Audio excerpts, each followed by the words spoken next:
자, 여러분 창세기 22장 한번 펴주십시오. 먼저 강의하기 전에 우리가 창세기 22장을 통해 하나님께서 어떤 분이신지를 알게 되면 정말 우리 인간들을 위해서 하나님께서 어떻게 놀랍게 이렇게 예비해 주셨는지를 우리가 알게 됩니다. 창세기 22장에 거기 이제 8절을 보면요. 이제 아브라함이 자기 아들 이삭을 이제 모리아산으로 데리고 와서 이제 제물로 바치려고 했죠. 그래서 이제 이삭이 그걸 모르고 그냥 아버지를 따라서 이렇게 같이 올라갔죠. 근데 이제 제물이나 불과 나무가 없어요. 물어보는 거죠. 어디 있습니까? 불과 나무는 있는데 제물이 없어요. 그러니까 제일 중요한 건 바칠 제물이 좀 중요한데 저기 그게 없어요. 그냥 불과 나무만 있는 거예요. 그러니까 이삭이 순진무구하니까 물어보는 거죠. 제물이 어디 있습니까? 자, 8절을 보세요. 아브라함이 말하기를 내 아들아 하나님께서 자신을 번제했을 어린 양으로 마련하실 것이라 하고 두 사람이 함께 가더라 그랬죠. 위대한 예언이죠. 이게 개역성경이나 다른 성경에는 변개가 되어 있는 거예요. 하나님이 마치 어린 양을 따로 준비하는 것처럼 이렇게 변개시켰어요. 근데 우리 성경에는 하나님 자신이 어떻게 된다는 거예요? 어린 양이 된다라고 지금 말씀하는 거예요. 바로 예수 그리스도에 대한 예언이죠. 그분이 하나님의 어린 양으로서 하나님이심에도 자신이 그 죄에 대한 대속제물이 되신다는 걸 말씀한 거예요. 그러니까 하나님은 인간의 죄들을 대속할 수 있는 그런 제물을 이미 오래전부터 계획을 갖고 계신 거예요. 그러니까 하나님은 그걸 예비하시겠다라는 거죠. 그러니까 이건 지금 아브라함이 있던 그 당대에 해당되는 말씀이 아니에요. 왜 그런지 보세요. 자, 거기 13절을 보세요. 자, 이제 아브라함이 이제 아들 이삭을 죽이려고 하니까 하나님이 막으셨죠. 왜냐, 아브라함을 시험해 본 거기 때문에 네가 이제 하나님을 두려워한 걸 안다 그랬단 말이에요. 근데 보세요. 하나님은 근데 아브라함에게 제물을 바치라 했잖아요. 그럼 하나님이 시험을 해놓고 정작 본인이 말씀하신 것을 안 이루면 하나님이 거짓말쟁이가 되는 거 아니에요. 그러니까 어떻게 해야 되겠어요? 아브라함은 분명 자기 아들을 제물로 바치라고 하는 줄 알고 아들만 데려갔잖아요. 근데 제물이 없어요. 근데 하나님은 그 제물도 예비해 주신 거예요. 13절 보세요. 아브라함이 눈을 들어 살펴보았더니 보라, 뿔이 수풀에 걸린 순양 한 마리가 그 뒤에 있는지라. 아브라함이 가서 순양을 잡아와서 그의 아들 대신에 번제로 드렸더라. 아브라함이 그곳의 이름을 여호와 이레라 불렀더니 오늘까지도 말하여지기를 주의 산에서 그것이 보여지리라 하더라. 이렇게 말씀하죠. 바로 이게 여호와 이레예요. 하나님이 예비하신다라는 거죠. 네. 그러니까 아브라함 당대에 지금 아브라함이 하나님이 자신을 어린 양으로 쓴다 그랬잖아요. 그게 지금 아브라함 때 해당되는 게 아닌 거예요. 왜냐하면 지금 아브라함에게 예비한 거는 어린 양이 아니라 뭐예요? 순양이에요. 그러니까 아브라함이 말한 거는 지금 자기 있던 시대에 이게 하나님이 해주신다는 말이 아닌 거예요. 바로 예언인 거죠. 장차 대략 1700년 이후에 이제 아버지 하나님이 독생자 아들을 이제 어린 양으로 딱 제물을 마련하실 것이라는 거죠. 그러면서 이제 아브라함에게는 그 시대에는 어떻게 한 거예요? 너를 위해서는 순양 한 마리를 하나님이 예비하신 거예요. 하나님은 인간들을 위해 이렇게 예비하시는 게 완벽하신 거예요. 그래서 그분의 이름을 여호와 이레라 그러는 거예요. 하나님이 예비하신다는 거죠. 그렇죠? 자, 오늘 그래서 인간을 위해 하나님께서 예비하신 이 놀라운 이 어린 양과 연관된 그런 주제를 보겠습니다.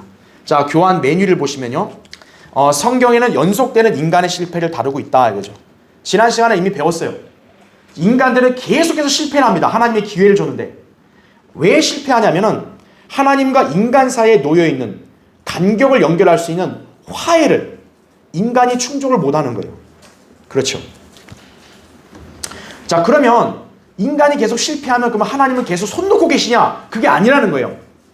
하나님의 자비로 인해 그 실패는 영원한 좌절에 그치지 않고 예수 그리스도를 통해 죄의 싹신 사망을 이기고 하나님의 자녀가 될 수 있는 길이 마련된 것이다 라는 거죠. 하나님께서는 독생자 예수 그리스도를 인간들을 위한 희생제물로 예비하신 것이다 라는 거죠. 인간이 실패를 하니까 인간을 한없이 기다리는 게 아니라 하나님이 아예 인간들이 충족할 수 있는 조건을 딱 마련해 주시는 거예요. 그 조건은 바로 뭐냐면 완벽한 하나님의 또 완전한 사람이신 분이 하나님과 인간 사이를 연결해 줘야 된다는 거죠. 그래서 예수 그리스도가 이 땅에 오신 거예요. 그래서 하나님은 바로 그 아들을 예비하신 거예요. 하나님의 예비하심이라죠. 자, 그럼 계속 보세요. 이 예비하심에는 목적과 능력이 있다는 거죠. 그게 뭐냐면 우리에게 구원의 수단을 일단 마련해 주죠. 그렇죠? 그뿐만 아니라 새로운 성품을 주는 힘으로 하나님을 기꺼이 섬길 수 있게 한다 그랬어요. 그래서 히브리서 12장 28절에는 은혜를 소유하자 그랬단 말이에요. 근데 은혜는 예수 그리스도인데 우린 이미 그분을 영접했잖아요. 그러니까 우린 이미 그 은혜를 가지고 있는 거죠. 그래서 이 은혜로서 하나님을 기쁘게 섬기되라고 말하고 있습니다. 예. 그러니까 여러분이 지금 하나님을 섬기고 있는 것도 하나님의 은혜가 있으니까 가능한 거예요.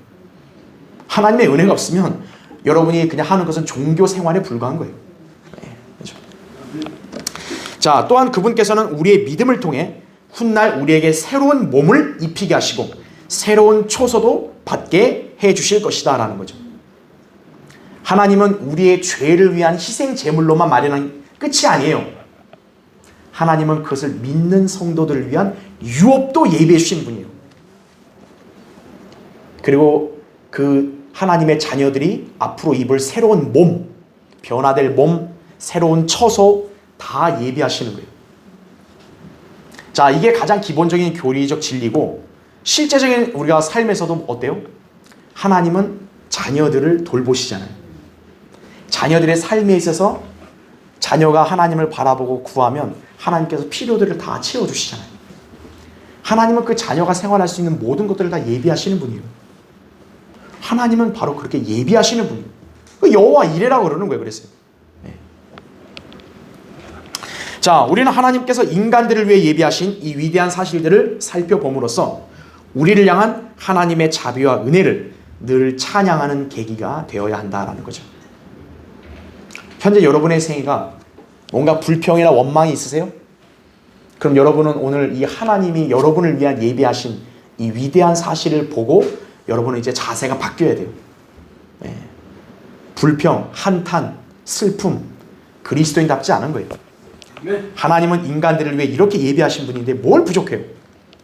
여러분은 오늘 감사와 찬양과 기쁨으로 싹 바뀌셔야 되는 거예요. 이 강의를 통해서. 그렇죠? 자, 첫 번째 보겠습니다. 자, 예비하심의 목적. 하나님께서는 인간과 화해하기 위해 예수 그리스도의 십자가를 마련해 주셨다. 왜냐하면 인간의 노력으로는 실패하기 때문이다. 그래서 예수 그리스도는 하나님의 자격 있는 희생 제물이 되신 것이다 라고 했습니다. 자, 그러면 어떤 면에서 그분이 자격 있는 제물이 되셨는지 볼게요. 밑에 1번. 그분의 죽음을 통한 죄사함입니다. 자, 우리는 지금 계속 인간에 관해서 영혼 몸에 관한 것을 배우잖아요. 인간이 영혼 몸을 갖고 있다는 것은 하나님의 형상대로 지어졌기 때문이에요. 그래서 하나님도 그런 인간들을 위해 예배하실 때 똑같이 세 영역, 영과 혼과 몸에 관련돼서 모든 조건에 해당되는 일들을 다 충족하신 거예요. 그래야 인간을 위해 예배하신 게 완벽하게 되는 거죠. 그렇죠? 그래서 하나님이 몸으로서 행하신 일이 뭐냐? 그분의 죽으심이라는 거죠. 밑에 첫 번째, 율법은 죄사함을 위해서 피를 요구하죠. 히브리서 9장 22절에 나온 대로요. 그래서 구약에서는 동물을 통한 희생제물로 죄사함이 이루어질 수 있는 규례가 주어졌다 그랬어요. 히브리서 9장 22절에 보면 율법에 따르면 거의 모든 것이 피로써 정결케 되나니 그랬습니다. 근데 여러분 잘 보세요. 그 구절에 보면 그게 율법에 따른 동물의 피거든요. 근데 거의 모든 것이 피로써 정결케 된다 그랬잖아요. 거의 모든 거지 모든 게 아니죠. 동물의 피로 죄 용서가 이루어지는 게 한계가 있는 거예요. 어떤 한계가 있냐? 구약에서는 살인죄, 간음죄에 대해서는 속죄제물이 효력이 없어요. 그래서 다윗이 시편 51편에 그렇게 슬픔으로 회개 기도를 한 이유가 그거예요. 자기가 이미 살인과 간음죄를 저질렀기 때문에 이거는 구약의 율법에 따라 용서가 안 되는 거예요. 다윗은. 그럼 결국 다윗이 할 수 있는 건 뭐밖에 없는 거예요? 하나님의 상한 영밖에 없다는 거죠. 그러니까 하나님의 자비 때문에 다윗은 산 거예요. 네. 그러니까 율법에 따른 동물의 피는요 모든 죄들이 다 용서되는 게 아니에요. 그래서 거기에서는 거의 모든 거라고 말한 거예요. 거의 모든 게 용서되지 모든 게 다 용서되는 건 아니에요. 그러니까 동물의 피는 그게 한계가 있는 거죠. 자, 그래서 그 부분을 여러분이 참고로 기억하시고요. 근데 두 번째 보세요. 신약에서는 하나님의 아들 예수 그리스도께서 영원한 희생 제물이 되셨다라는 거죠. 예수 그리스도의 피는 죄가 없는 하나님의 피이므로 영원한 제사를 가능하게 했기 때문이다라는 거죠. 사도행전 20장 28절에 나온 말씀인 거예요. 그래서 히브리서 10장 4절 12절 거기 교환에 나오죠. 황소들과 염소들의 피로는 죄들을 어떻게 하는 게 불가능해요? 제거하는 것이 불가능하기 때문이라. 이분은 한 번의 속죄제를 영원히 드린 후 하나님의 오른편에 앉으셨다라고 말합니다. 구약에서는 번제와 속죄제는 계속 드려져야 돼요. 왜냐하면 그 죄 용서가 일회용밖에 안 되기 때문에. 하지만 예수 그리스도의 죽으심은 한 번만으로 족하다는 거죠. 왜냐하면 영원한 구속이 되기 때문에. 그러니까 예수 그리스도의 보혈을 신뢰해서 구원받은 성도는요, 자기 구원이 또 잃어버릴 염려가 없는 거예요. 만약에 예수 그리스도를 믿고 내가 구원받았는데 그 구원이 없어졌다. 그럼 예수님의 구속 자체가 불완전하다는 얘기잖아요. 말이 안 되는 거예요, 그거는요. 그렇죠? 예. 자, 그래서 세 번째 보세요. 죄들을 사하심으로 인해 예수 그리스도께서는 피를 흘려주셨다라고 이렇게 말씀하고 있습니다. 여러분이 잘 아는 내용이지만 다시 한번 좀 정리라고 할게요. 자, 구약에서는 이제 죄사함에 대한 개념이 좀 달라요. 자, 죄사함이 용서의 개념이잖아요. 죄사함이 용서와 똑같은 건데, 구약에서의 그 죄 용서, 이거는 뭐냐면은 그러니까 말 그대로 용서예요. 죄가 사라지는 게 아니고 용서입니다. 그러니까 우리는 보통 그걸 어떤 용어로 써요? 덮는다 그러죠. 덮자. 그래서 구약에서의 죄사함은 어떤 의미, 속죄는 어떤 의미가 있냐면 어톤먼트라 그러죠. 어톤먼트는 덮음이라는 거예요. 덮음. 죄를 덮는다. 그러니까 죄를 덮는 거지 죄가 없어진 건 아니잖아요. 그렇죠? 근데 신약은 어떻게 되죠? 신약은 이제 구속이라는 말이 이루어지는 거죠. 구속은 뭐냐면 영어로 리뎀션이에요. 리뎀션은 덮는다는 게 아니죠. 죄를 어떻게 하는 거예요? 제거하는 거예요. 제거. 예. 그래서 죄를 제거하는 거예요. 이게 구약과 신약의 차이입니다. 그래서 여러분이 제가 이 말씀을 왜 드리냐면, 예전에도 제가 강의를 했지만 아까 얘기했던 게 바로 뭐 때문에 그러냐면 이거예요.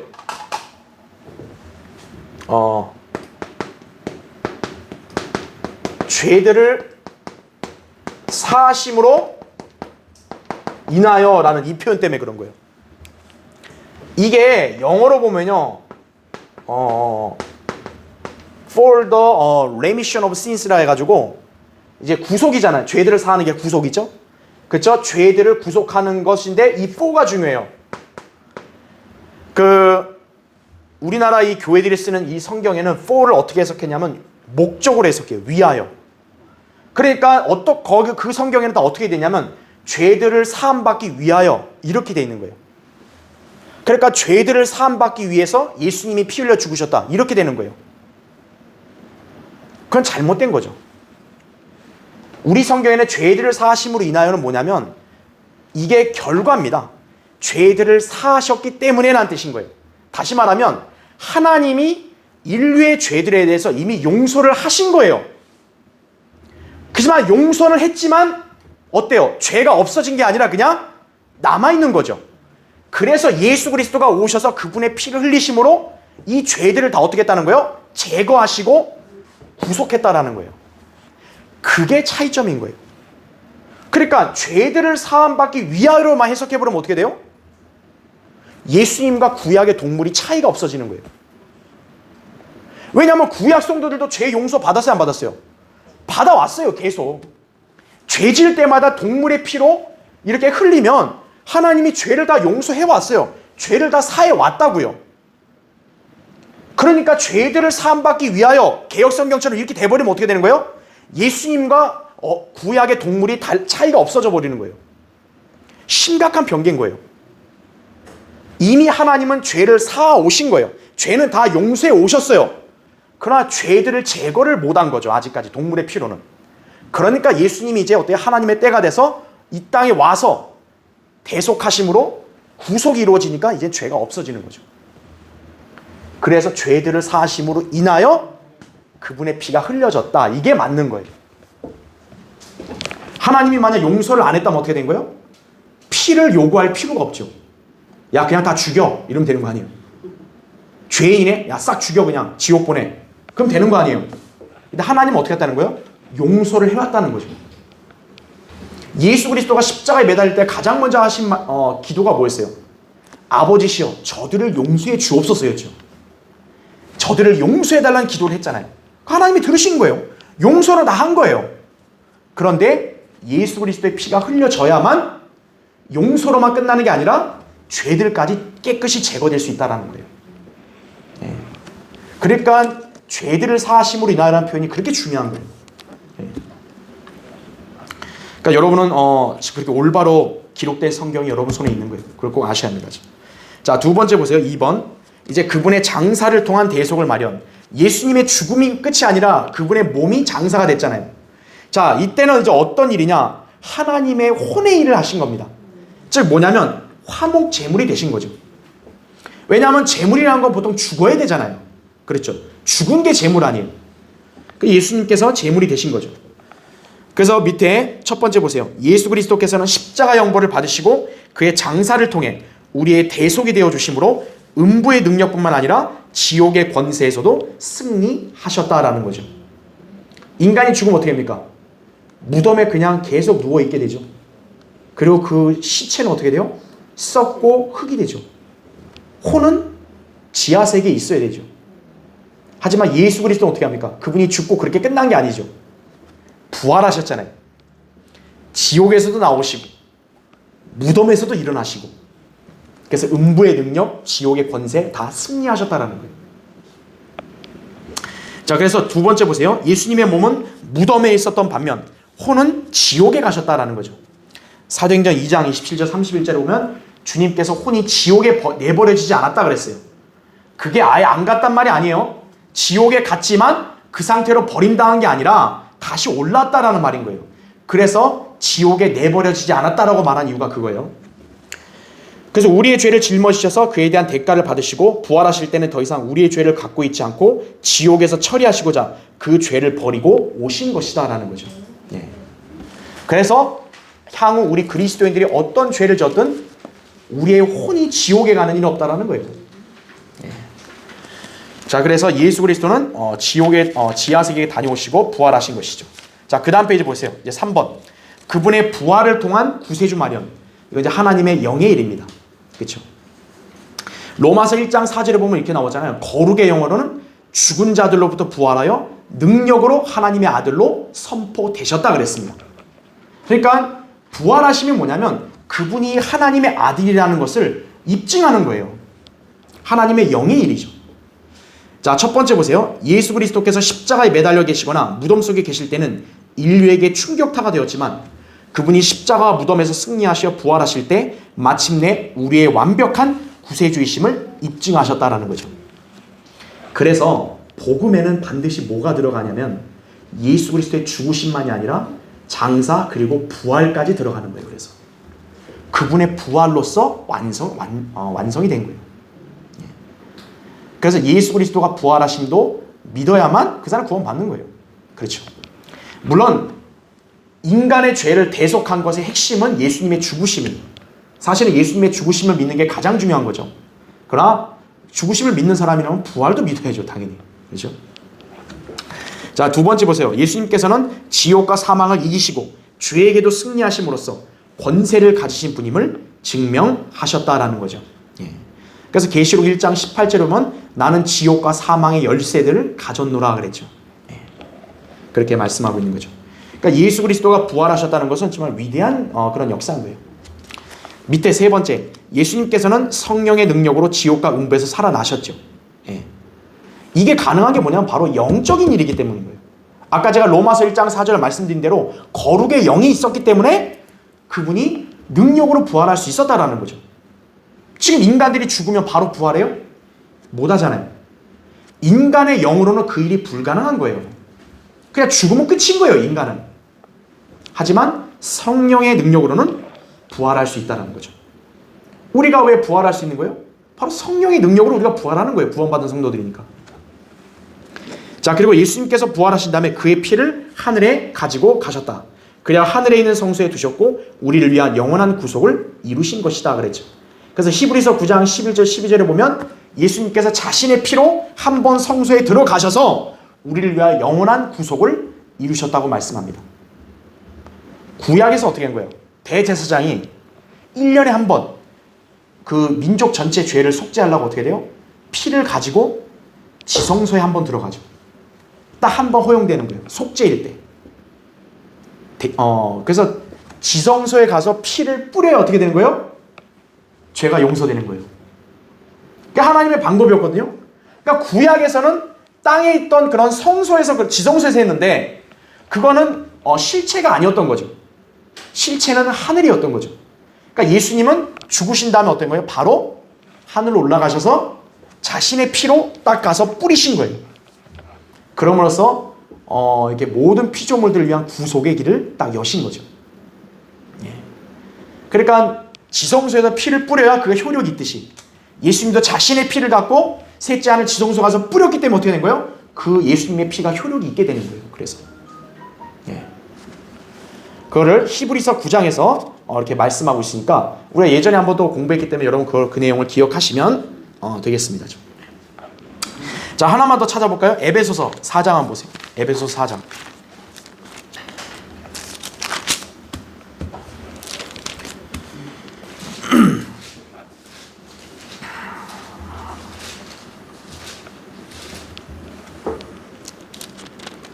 자, 에베소서 4장 8절부터 10절을 볼게요.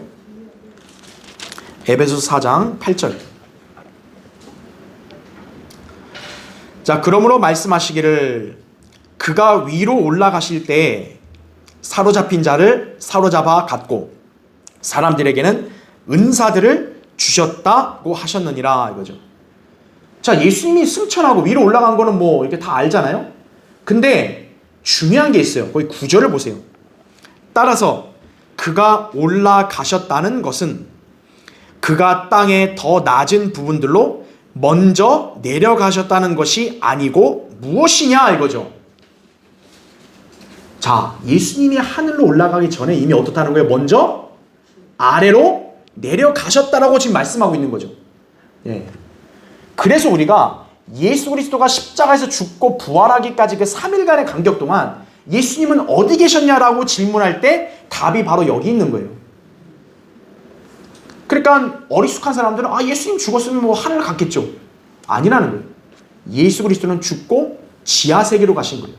여기 보면 땅의 더 낮은 부분들로 먼저 내려가셨다라는 거죠. 그래서 아까 얘기한 대로 지옥에다 우리의 인류의 모든 죄들을 다 거기다 내려놓으시고, 그렇죠? 그리고 이제 나중에 한 번 더 별도 강의할 일이 있겠지만 예수님이 그런 다음에 지옥의 열쇠들로 문을 다시 한번 잠그셔서 빗장을 잠근 거죠. 그러면 지옥에 있는 그 죄인들에게 영원한 정죄를 선포하시고 반대편 아브라함의 품에 있던 구약 성도들에게 복음을 전하시는 거죠. 베드로전서 4장 6절에 나온 대로. 예. 그래서 그 사람들을 어떻게 한 거예요? 낙원에 있던 구약 성도들을 데리고 하늘로 올라가신 거예요. 그래서 그 이후부터는 낙원이 아브라함의 품 지하에 있는 게 아니고 셋째 하늘에 있는 거예요. 신약 시대는. 그래서 예수 그리스도가 그 사람들 데리고 올라가셨다라고 이렇게 말씀한 거죠. 그러니까 이것은 사도행전 1장에서 예수님이 부활하고 이제 40일 동안 있은 다음에 승천 이게 아니에요. 부활하시자마자 즉시 어떻게 한 거예요? 하늘로 올라갔다 내려오신 거예요. 그게 요한복음 20장 17절에 막달라 마리아가 처음 만났을 때 예수님이 마리아 보고 만지지 말라 그러잖아요. 내가 아직 아버지께로 안 갔다 그랬잖아요. 그런데 마태복음 28장에 보면 그 다음에 여인들이 예수님을 만져요. 경배도 드려요. 그럼 어떻게 된 거냐 이거예요. 그 찰나의 순간에 어떤 거예요? 예수님은요 하늘에 갔다 오신 거예요. 벌써. 예. 그걸 우리가 예전에 한번 제가 한번 언급한 적이 있었고 나중에 한번 더 별도로 강의할 텐데 오늘은 여러분이 그것만 기억하시면 되는 거예요. 아하, 예수님께서 죽고 부활하시기까지 그러한 일이 여기 있었구나라는 거죠. 그래서 그분의 구속 사역은요, 단순한 게 아니에요. 우리는 그냥 단순하게 그걸 믿어서 구원받은 거지만 사실 그 안에 담겨있는 심오한 진리들은 놀랍다고요. 여러분은 성경 공부를 통해 그걸 배우는 거예요, 계속. 그렇죠? 자, 그래서 하나님의 예비하심의 목적은 바로 우리가 이렇게 볼 수가 있습니다. 자, 두 번째, 예비하심의 능력을 보겠습니다. 예수 그리스도를 예비하심은 양이나 염소로서 마련할 수 없는 능력을 나타낼 수 있었다. 그것은 날마다 우리를 애워싸고 있는 악을 대항하는 능력이다. 우리가 구원받은 시점부터 아담으로 인해 단절되었던 하나님과의 관계가 재정립되었다는 거죠. 이제 우리는 새로운 피조물이 되었는데 그것은 바로 새 사람으로서 하나님을 알고 사랑하며 섬기는 능력을 발휘할 수 있게 된 것이다 라는 거죠. 예비하심에 바로 이런 능력이 있는 거예요. 하나님의 예비하심을 우리가 알고 받아들인 성도는 바로 이런 능력이 있는 거예요. 1번 보세요. 새로운 성품을 마련하셨다. 그래서 밑에 첫 번째, 이 성품의 이름들은 새로운 피조물, 새 사람이다 라는 거죠. 고린도서 5장 17절에 나온 대로 그리스도 안에 있으면 새로운 피조물이라고 그랬죠. 옛날에는 여러분 개개인이 그냥 여러분 자신이었어요.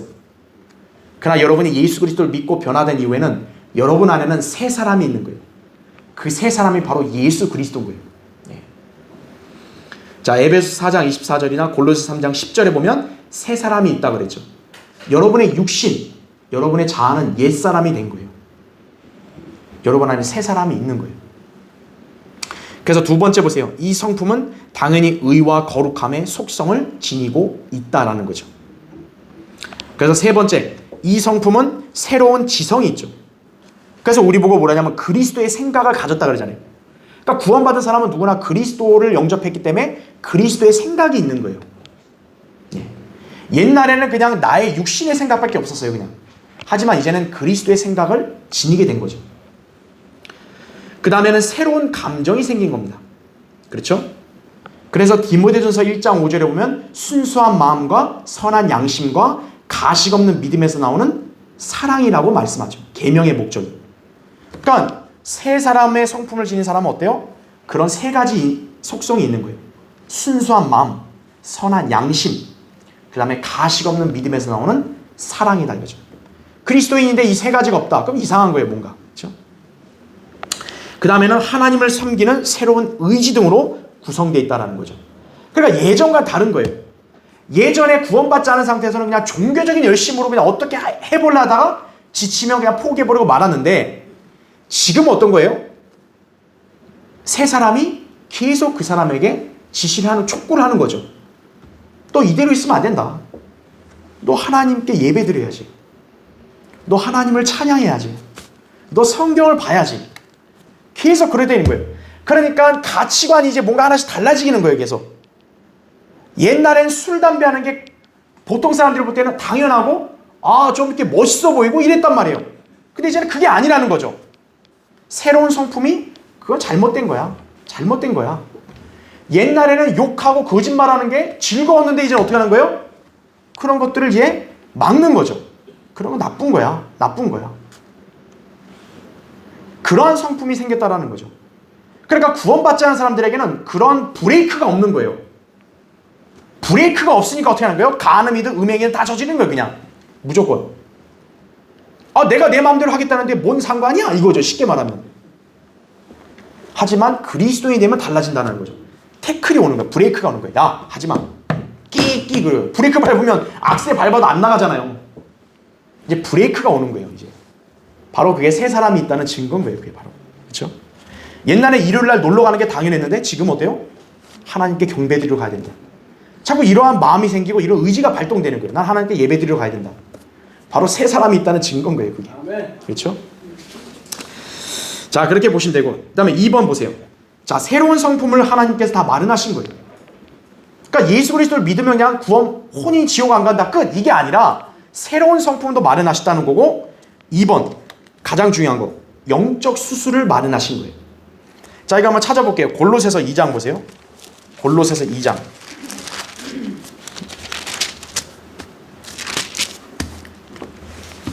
골로새서 2장 거기 11절 한번 보십시오.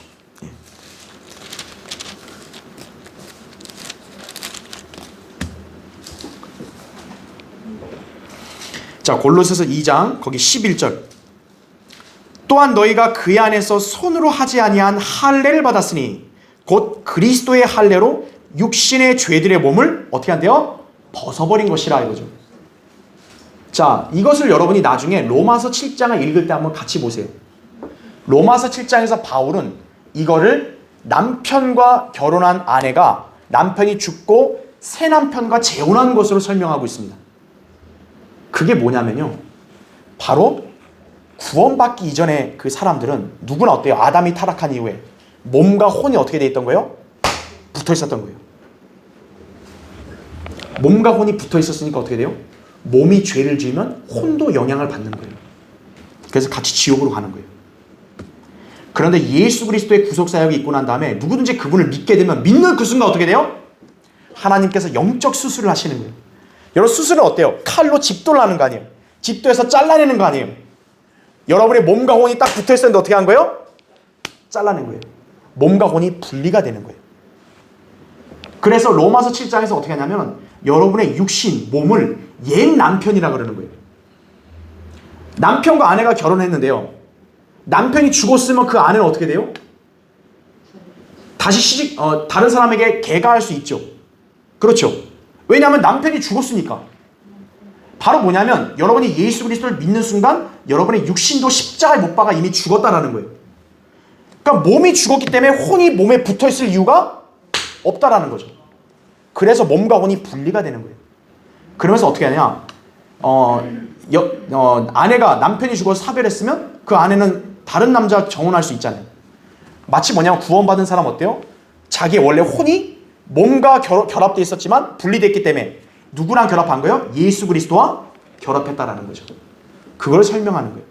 여러분이 구원받은 그 순간 여러분은 하나님께서 영적 수술을 해서 몸과 혼이 분리됐고 그리스도께 결합시켜 놓은 거예요. 그렇게 보시면 됩니다. 자, 3번. 그 다음에 이제 하나님께서 어떻게 예비하심의 능력이 있냐? 부분적으로 회복된 형상을 마련해 주신다 그랬어요. 자, 그 다음 페이지 보세요. 위에 1번 보시면 아직 우리 육신은 변화되지 않았기에 악한 죄의 성품이 내재해 있습니다. 그래서 그리스도인이라 할지라도 육신이 튀어나오는 거예요. 종종. 이 육신은 우리가 이제 어때요? 하늘로 들림을 받을 때 마침내 변화될 것이다. 그죠? 여러분도 안 하고 싶은데 자꾸 육신 안에 어떤 약점의 죄를 자꾸 노출이 돼요. 그렇죠? 육신이 구속을 안 받았으니까. 근데 이제 주님이 오시면 어때요? 여러분의 육신은 예수 그리스도 같은 몸으로 바뀌는 거예요. 그렇기 때문에 이제는 그런 죄 자체도 이제 생각이 없어지는 거예요. 빌립보서 3장 20절 21절에 보면 주님이 이제 오시면 어때요? 우리의 천한 몸을 그분의 영광스러운 몸같이 변모시키신다라는 거죠. 네. 우리 인간의 몸이 얼마나 천합니까? 그렇죠? 네. 노쇠하고 어디 꺾이고 다치고 부러지고, 그런데 그런 주님의 영광스러운 몸같이 변모가 된다는 거죠. 밑에 두 번째, 우리의 영은 죽었던 것에서 새로 거듭나게 되었다라고 그랬죠. 또한 혼은 전에 잃어버린 바 되었지만 이제 구원받아 하늘로 가게 된다 그죠. 하지만 우리의 육신은 휴거 전까지 변화가 없다. 그래서 우리는 여전히 구원받기 전에 육신적인 모습이 드러날 수 있다라는 거죠. 그러니까 하나님께서 현재 이 땅에서 우리에게 예비하신 것은 부분적인 형상 회복인 거예요.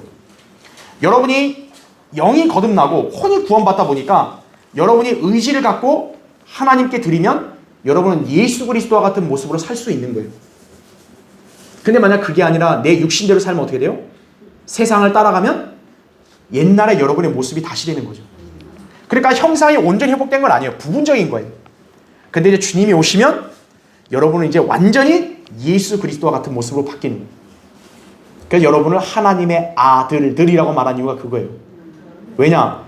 예수 그리스도가 하나님의 아들인데 그분과 똑같이 변모되니까 여러분들을 아들들 이렇게 말하는 거예요. 하나님의 예비하심은 이런 위대한 능력이 있는 거예요. 그렇죠? 마지막 세 번째요. 예비하심의 영속성입니다. 자, 우리 구속은 궁극적인 소망이죠. 이 예비의 영속성으로 인해 죄의 삭신 사망이 패배하였고 그 대신에 완전한 구속이 이루어졌다. 그죠? 이 구속으로 인해 우리는 완전한 성품과 영광스러운 몸과 새롭고 굉장한 처소에 대한 영광스러운 복된 소망을 지니게 된 것이다 라는 거죠. 좀 어렵다면요, 쉽게 설명하면 그거예요. 여러분이 비록 이 땅에서 죄대로 넘어지고 패배한다 할지라도 결국엔 여러분 승리한다는 거예요. 왜냐하면 여러분의 구속은 완전하기 때문에 이제 그 구속이 영속적으로 이제 우리 몸이 변화되면 딱 완성될 것이라는 거죠. 그럼 어떻게 돼요? 성품, 몸, 우리 거처 싹 바뀌는 거예요. 현재 여러분이 거하는 집이 좀 얼마나 만족스러울지 모르겠지만 그러면 비교가 안 되는 거예요. 네. 자, 1번 보세요. 하나님께서 완전한 성품을 마련해 주실 것이다. 즉, 이 성품이 뭘까요? 연단되고 시험받은 그리스도의 성품 말이다 이거죠. 예수 그리스도의 성품에는 뭐 흠이 있겠어요? 우리가 예수 그리스도와 같이 변화되면 그분의 성품을 그대로 갖는 거예요, 우리도. 2번, 하나님께서는 새로운 몸을 마련해 주실 것이다. 즉, 그리스도와 같이 영광스러운 썩지 않을 몸을 말이다 이거죠. 고린도전서 거기 15장 51절 53절에 나오죠. 내가 너에게 한 가지 신비를 말하노니 우리가 다 잠잘 것이 아니요 오히려 우리가 모두 변화될 것이니 마지막 나팔 소리에 눈 깜짝하는 순간에 그러하리라 이거죠. 나팔 소리가 나면 죽은 자들이 자 보세요. 썩지 아니하는 몸으로 일으켜지며 우리도 변화되리라 이거죠. 그리하여 이 썩을 몸이 반드시 썩지 아니할 몸을 입고 그랬죠. 쉽게 여러분 예수 그리스도를 생각해 보세요. 여러분 예수 그리스도가 죽으셨을 때 그분의 몸이 썩었나요? 안 썩었다고요. 보통은 썩어야 정상이에요. 시체들 다 보면 썩는 게 정상이에요. 뭐 방부제 처리해서 막는다고 할지라도 썩는 게 정상이에요. 근데 예수 그리스도의 몸은 안 썩었다는 거죠. 바로 우리의 몸이 변화되면 어때요? 안 썩는다는 거예요.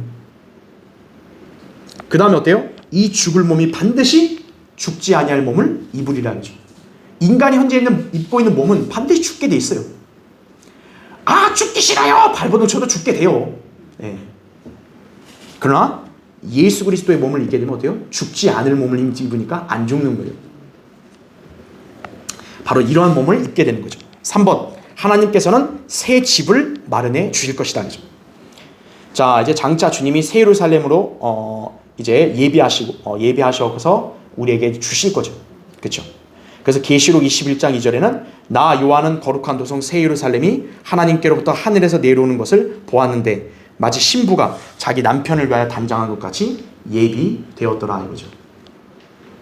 남자가 여자를 아내로 맞이하려면요, 그 여자에게 살 집을 마련해 줘야죠. 그렇죠? 집 없이 데려가려면 되겠어요? 안 되죠. 신랑이 신부를 데리러 딱 할 때 그 신부에게 마련할 거처까지 딱 예비해 놓는 거예요. 그분이 우리 주님이세요. 네. 그러니까 여러분은 휴거 되면 나 뭐하고 살지? 그런 걱정할 필요 없는 거예요. 다 예비가 된 거예요, 전부 다. 그렇죠? 자, 결론적으로요. 온 인류는 지금껏 하나님의 은혜 안에 살고 있다. 만일 하나님의 자비와 은혜가 없었다면 한 인간도 그분 앞에 감히 설 수 없었을 것이다. 하나님이 독생자를 예비 안 했다면요, 그냥 야 죄대로 다 죽어, 그냥 다 죽죠 그냥. 그러면 하나님은 예비한 거예요. 주님께서는 우리를 늘 먼저 찾아오셨고요, 우리를 위해 이 같은 위대한 것들을 예비해 주셨다. 우리는 이 사실에 늘 감사와 찬양을 드리면서 그분이 주신 것들을 입은 자녀답게 여러분도 진리를 따라 살아야 되는 것입니다. 그렇죠? 자, 다음 시간에 계속하도록 하겠습니다. 네.